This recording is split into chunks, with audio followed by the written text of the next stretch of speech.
Assalamu alaikum.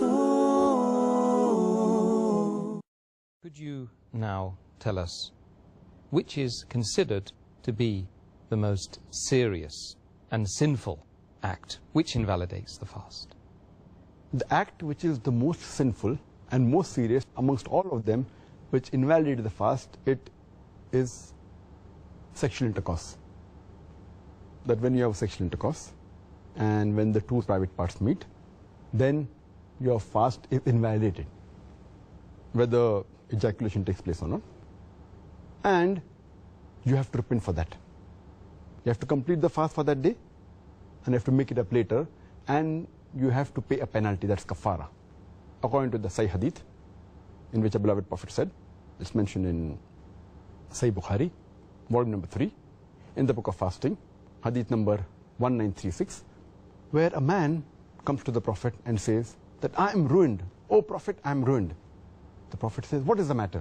The man says, I had sex with my wife while I was fasting. So the Prophet says that, can you free a slave? So the man says, no, I cannot. Then the Prophet asks, can you fast consecutively for 2 months? Can you fast continuously for 60 days? The man says, no, I cannot. Then the Prophet says that, can you feed 60 poor people? And the man says no, and the hadith continues. In short, we come to know from this hadith that if any person does a sexual intercourse, it is one of the major sins. It is the most serious and sinful amongst all the things that break the fast.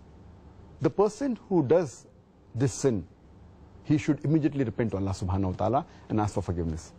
He should complete his fast for that day and make up for that fast later on after Ramadan. And he has to pay a penalty, and the penalty we come to know from the hadith is that he either frees a slave if he can, if he does not have the money to free the slave, or he cannot find a slave to free, then he should fast for 2 consecutive months. Fast for 60 days. If he cannot do that also, then he should at least feed 60 poor people. And these are the 3 options that have been given for a person to pay as a penalty, as a kafara. But if a person can do the first thing, he should not jump to the second or the third. The first is freeing a slave. If he cannot do that, if he doesn't have the money or cannot find a slave, then he can go to the next option, that is fasting consecutively for 60 days.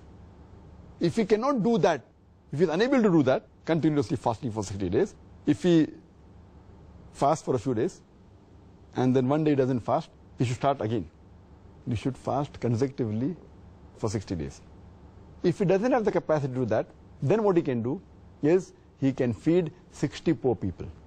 And each poor person should be fed with approximately half sa. Each sa is equal to 3 handfuls of outstretched hand of wheat. So half sa per person, or the food that is there of the land. So 60 poor people you should feed. This is the kafara, the penalty for a person who breaks a fast by having a sexual intercourse. Muhammad